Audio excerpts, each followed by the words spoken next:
जय श्री कृष्ण। जय राम जी की जय, हनुमान जी की जय हो। मंगलमय हो।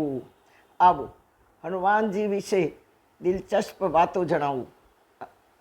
7 ચિરંજીવીમાં હનુમાનજી જીવિત છે, ચિરંજીવ છે।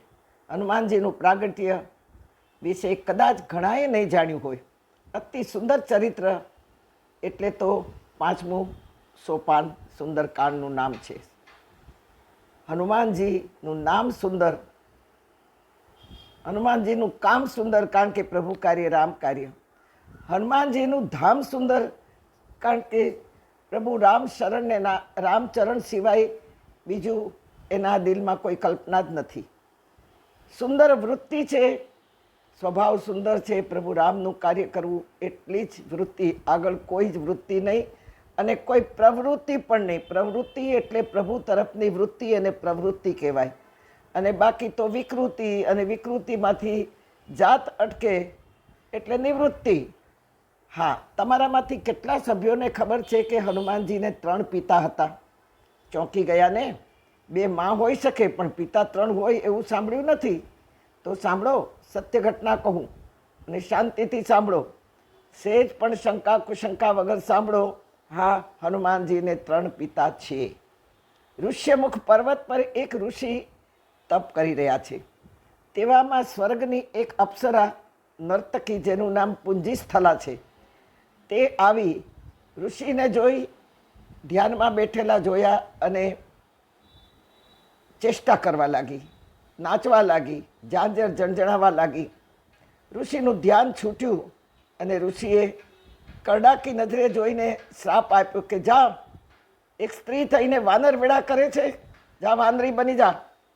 બહુ પસ્તાઈ, બહુ રડી। ઋષિ તો ખરેખર દિલના બહુ કોમળ હોય। ઋષિએ કહ્યું, રામ અવતારમાં તું આ તારા શાપિત અવતારમાંથી છૂટીશ। છતાં પણ એ રડી પડી કે મને આ જન્મ ના આપો પ્રભુ, ગમે તેમ કરો પણ મારું પાપ નિવારણ આપ કરો।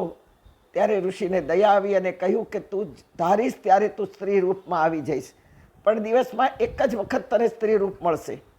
જા વાંદરી બની જા। વાંદરી બનીને ભટકવા લાગી। રોજ શરીરનું સ્નાન કરવા જાય ત્યારે સ્ત્રી બને અને પ્રાર્થના કરે કે હે પ્રભુ, એકવાર મને સ્ત્રી રૂપ આપી દો, આવી ભૂલ કદી નહીં કરું।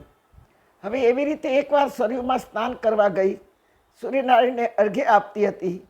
તે જ વખતે આકાશમાંથી શિવ અને પાર્વતીજી ભ્રમણ કરવા નીકળ્યા છે, અને ભ્રમણ કરવા નીકળતા જ સૂર્યનો એટલો તાપ લાગ્યો કે શિવજીનું પ્રસ્વેદ, પરસેવાનું બુંદ નીચે પડ્યું, અને નીચે પડતા જ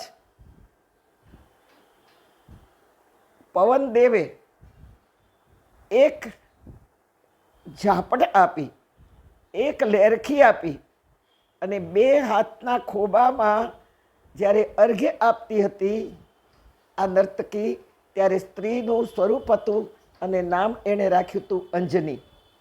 2 હાથના ખોબામાં અર્ઘ્ય આપતા આપતા શિવનું પ્રસ્વેદ ખોબામાં પડ્યું।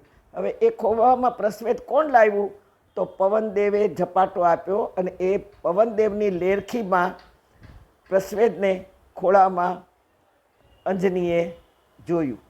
શિવ દર્શન કર્યું અને ખોબાનું પ્રસાદ ફેંક્યું નહીં પણ પી લીધું। અંજનીને ગર્ભ રહ્યો। હનુમાનજીનું પ્રાગટ્ય થયું તે વખતે અંજના વાનરીના રૂપમાં હતી, તેથી હનુમાનજી વાનર રૂપે પ્રગટ થયા। વાનર આમે સ્વભાવે કૂદકા જ મારે। સવારનો સમય હતો, સૂર્યોદય, લાલ ગોળાને ફળ માની અને હનુમાનજી કૂદ્યા। કૂદીને જેવું ફળ માની લેવા ગયા ત્યાં સૂર્ય ઢંકાયો, ધરતી પર અંધારું ઘોર થયું। દેવો ગભરાયા। દેવો ઇન્દ્ર પાસે ગયા કે આ વાનર સૂર્ય પાસેથી ખસતો નથી અને દિવસે આટલું અંધારું છે તો થશે શું? ઇન્દ્રે વજ્ર ફેંક્યું। વજ્ર હનુમાનજીને જડબા ઉપર લાગ્યું અને જડબું આખું છોલાઈને વિંધાઈ ગયું, લોહીની ધારા થઈ। પવનદેવ કોપ્યા, કારણ કે પવનદેવને એમ જ હતું કે મારો પુત્ર છે, મેં એમને શિવનું પ્રસ્વેદ આપ્યું છે। અને દેવો ગભરાયા। ત્યારે ઇન્દ્રે પવનદેવની માફી માગીને કહ્યું કે જ્યાં સુધી આપ જીવશો ત્યાં સુધી આપનો બાળક જીવશે અને આજથી એનું નામ હનુમાન પાડીએ છીએ. હનુ એટલે જડવું, અને આ એના જડબાને આજથી દેવો, દાનવો, માનવો તમામ લોકો પૂજશે, એને માન આપશે. તેથી હનુમાનજીનું નામ હનુમાન પાડ્યું. 3 પિતા શિવ એટલે શંકર સુવન, શિવના પ્રસ્વેદથી પવનદેવે લેરખીમાં અંજનીના ખોબામાં આપ્યું. તેથી મારુતિનંદન, મારુત એટલે પવન, મારુતિનંદન કહેવાયા. અને સ્ત્રીના રૂપમાં ઋષિમુખ પર્વતનો રાજા, એનું નામ કેસરી વાનર હતું. જબરજસ્ત પહાડ જેવું શરીર. એને સ્ત્રીના રૂપમાં જોઈને મોહી ગયો અને એની સાથે લગ્ન કર્યા. હનુમાનજીનો જન્મ થયો અને કેસરી વાનરે ખૂબ જ પ્રેમથી હનુમાનજીને મોટા કર્યા. તેથી શંકર સુવન, કેસરી નંદન અને મારુત સુત બીરા. જગતમાં આવો કોઈ જન્મ્યો નથી અને જન્મવાનો પણ નથી. આજના શુભ દિવસે કોટી કોટી પ્રણામ.